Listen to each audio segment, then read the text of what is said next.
आखिर क्यों इस फिल्म को बनाने में 16 साल लग गए, क्यों लोग इस फिल्म को इतना पसंद कर रहे हैं और क्यों मैं आज इस फिल्म को एक्सप्लेन कर रहा हूँ, इन सब सवालों के जवाब मिलेंगे आज की हमारी फिल्म एक्सप्लेनेशन में।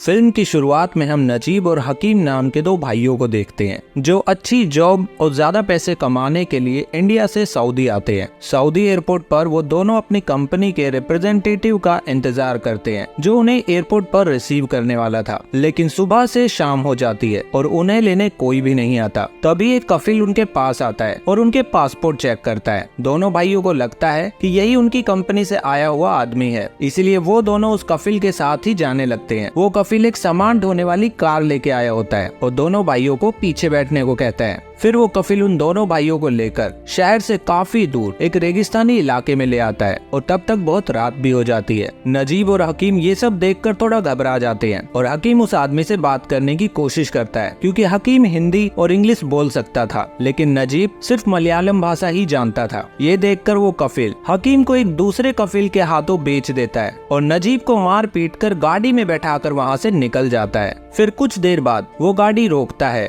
और नजीब को एक आदमी के पास छोड़कर वहाँ से चला जाता है। वो बूढ़ा आदमी हिंदी में बात करता है, लेकिन नजीब को हिंदी भी बोलनी नहीं आती, इसीलिए वो इशारों में पानी मांगता है। वो बूढ़ा आदमी पानी की टंकी की तरफ इशारा करता है, जिसे देखकर नजीब तुरंत जाकर पानी पीता है। और रात के समय रेगिस्तान बहुत ठंडा हो जाता है और मिट्टी का तूफान भी चलने लगता है। धूल मिट्टी और ठंड से बचने के लिए नजीब टेंट के अंदर जाकर सो जाता है और अपने गांव के दिनों को याद करने लगता है, जहां पर वो पानी से मिट्टी निकालने का काम करता था। वो अपना घर गिरवी रखकर लोन के पैसों से सऊदी आया था ताकि अपने होने वाले बच्चे की अच्छी परवरिश कर सके। लेकिन तभी टेंट में सोया हुआ आदमी उठ जाता है और नजीब को अपने पास सोया देखकर गुस्से में आ जाता है। वो नजीब को लात मारकर उठाता है और टेंट से बाहर निकाल देता है। बेचारा नजीब बाहर एक टूटी हुई गाड़ी में जाकर सो जाता है। फिर अगले दिन वो देखता है कि वो बूढ़ा आदमी बकरियों का दूध निकाल रहा होता है। वो नजीब को दूध देता है और कहता है इसे अंदर मालिक को दे दो, लेकिन नजीब को लगता है कि वो दूध उसे पीने के लिए दिया है, इसलिए वो वहीं खड़ा होकर उस दूध को पीने लगता है। वो बूढ़ा आदमी नजीब को रोकता है और इशारों में बताता है कि ये दूध मालिक को देना है। फिर नजीब दूध लेकर टेंट के अंदर जाता है और मालिक को देता है। वो आदमी नजीब को कहता है जाकर तुम भी बकरी का दूध निकालना सीखो, लेकिन इतने में ही नजीब रोने लगता है और उस आदमी के पैरों में गिरकर कहता है साहब,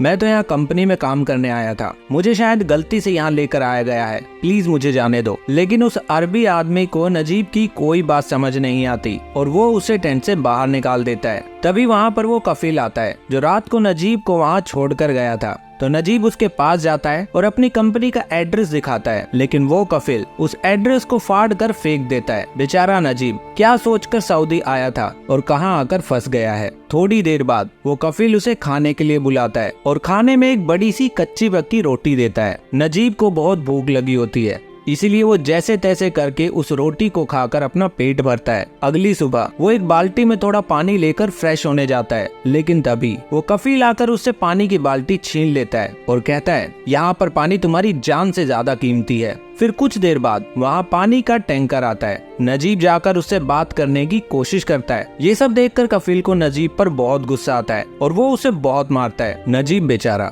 मार खाने के बाद वहीं पड़ा रह जाता है। फिर जब रात होती है तो वो उस बूढ़े आदमी से पूछता है तुम यहाँ कब से रह रहे हो। वो बूढ़ा आदमी कहता है मुझे कुछ ठीक से याद नहीं, यहाँ पर एक बार जो आ जाता है फिर वो कभी नहीं निकल पाता। खैर नजीब यहाँ से निकल पाएगा या नहीं ये तो हम फिल्म के आगे की स्टोरी में जानेंगे, लेकिन तब तक अगर आपको मेरी एक्सप्लेनेशन अच्छी लग रही है तो चैनल को सब्सक्राइब जरूर करें और मुझे कमेंट करके अपना फेवरेट पार्ट बताएं। फिर अगले दिन जब नजीब की आंखें खुलती है तो वो अरबी आदमी उसको बकरी का दूध निकालने को कहता है। उसे कुछ समझ नहीं आता कि वो ये काम कैसे करे, लेकिन फिर भी वो बेचारा कोशिश करता है और एक भेड़ का दूध निकालता है, लेकिन वो भेड़ नजीब के बड़ी जोर से लात मारती है। इसके साथ साथ वो ये भी नोटिस करता है कि वहाँ पर वो बूढ़ा आदमी नहीं होता और उसके सारे काम अब उसी को करने पड़ते हैं। फिर धीरे धीरे समय बीतता है और वो ये सब काम करना सीख लेता है। नजीब पूरी तरह बदल चुका होता है, बड़ी बड़ी दाढ़ी और सूखा हुआ शरीर। वो बेचारा कई दिनों से नहाया भी नहीं होता और उसके मन में से यहाँ से निकलने की उम्मीद भी मर चुकी होती है। इसीलिए वो एक दिन अपनी जान लेने का फैसला करता है और एक पहाड़ी से कूदने जाता है,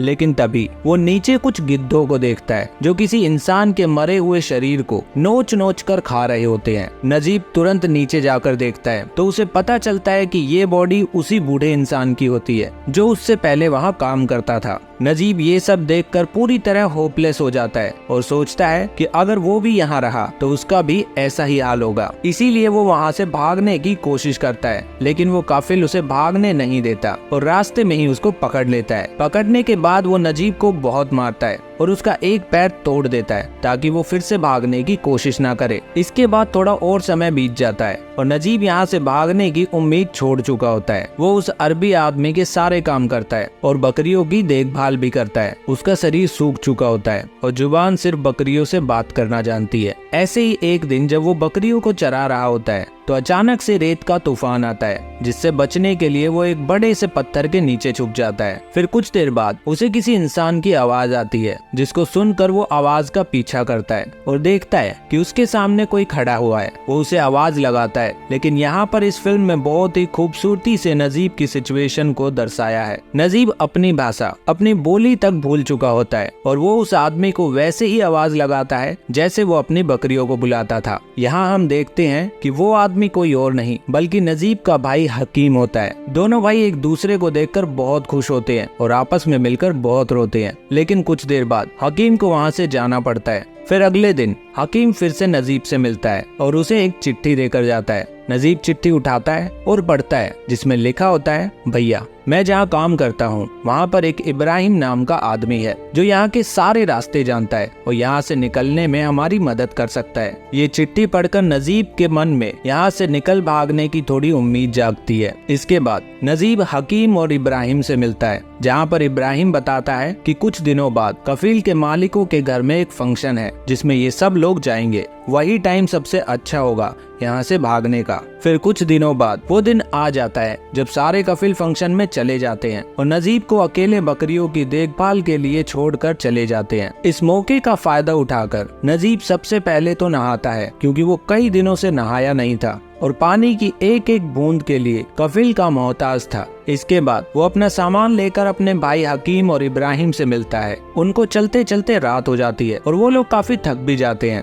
इसीलिए वो रुक जाते हैं। तभी उन्हें वहाँ कुछ लोगों का काफिला दिखाई देता है तो इब्राहिम कहता है, मैं उन लोगों से पानी लेकर आता हूँ, तुम लोग यहीं रुको। लेकिन वो लोग उन तीनों पर गोलियां चला देते हैं, जिसे देखकर वो तीनों तुरंत वहाँ से अपनी जान बचाकर भाग जाते हैं। पूरी रात चलते चलते वो लोग काफी दूर पहुँच जाते हैं और थक कर मिट्टी में ही सो जाते हैं। फिर जब सुबह होती है तो हकीम इब्राहिम से पूछता है, और कितनी दूर चलना है? यहाँ तो दूर दूर तक सड़क नजर नहीं आ रही। तो इब्राहिम कहता है, रात को भागने की वजह से हम लोग रास्ता भटक गए हैं, इसीलिए हमें सूरज की दिशा में चलना पड़ेगा। हकीम और नजीब को अभी तक बहुत जोरों से प्यास भी लगने लगती है, लेकिन उनके पास पानी नहीं होता। तभी हकीम को थोड़ी दूरी पर एक ऊंट और पानी का तालाब नजर आता है, जिसे देखकर वो तेजी से भागकर उसके पास जाने लगता है। लेकिन इब्राहिम उसे रोकता है और कहता है, वो पानी नहीं, तुम्हारा वहम है, जो कि अक्सर लोगों को रेगिस्तान में हो जाता है। वहीं हकीम भी थोड़ा नजदीक जाकर देखता है कि वहाँ पानी नहीं बल्कि एक मरा हुआ ऊंट पड़ा होता है। ये देखकर हकीम बहुत निराश होता है। फिर वो लोग कुछ देर और चलने के बाद नमाज पढ़ने के लिए एक जगह पर रुकते हैं,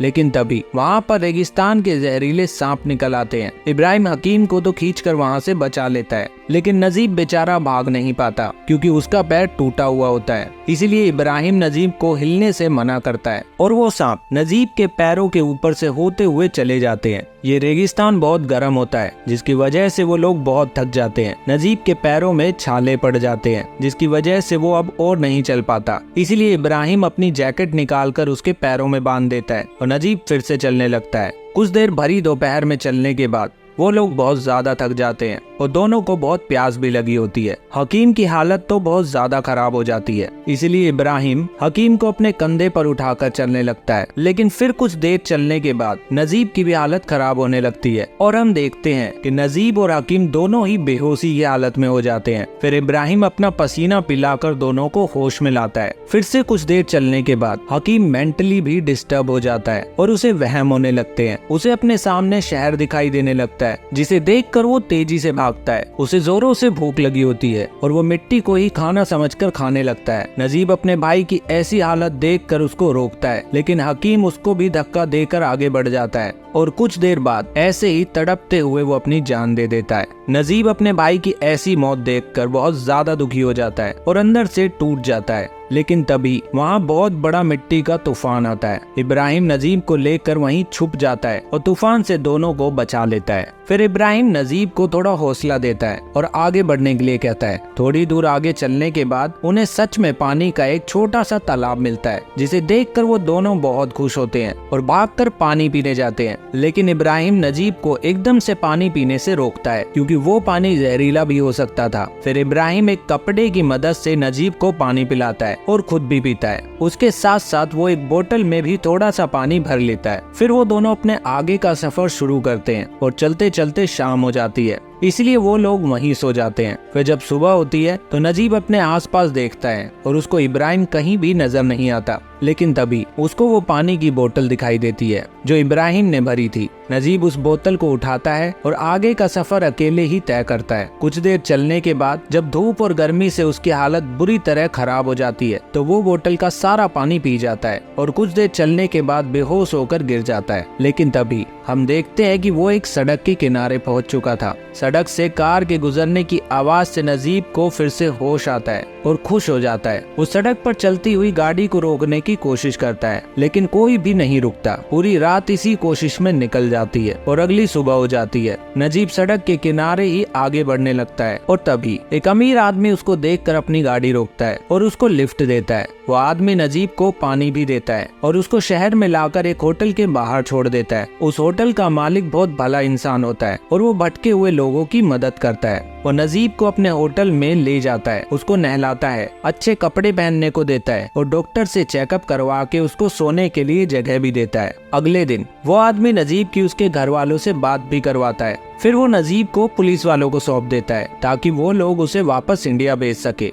3 महीने तक पुलिस की कैद में रहने के बाद आखिरकार नजीब वापस इंडिया आ जाता है और अपने बीवी बच्चों से मिलकर राहत की सांस लेता है। उसको वापस से एक नया जीवन दान मिल चुका था। वो अपने परिवार से मिलकर बहुत खुश होता है और इसी के साथ ये फिल्म यहीं पर खत्म हो जाती है। ये एक सच्ची घटना पर आधारित फिल्म थी। आपको मेरी एक्सप्लेनेशन कैसी लगी कमेंट करके मुझे जरूर बताना।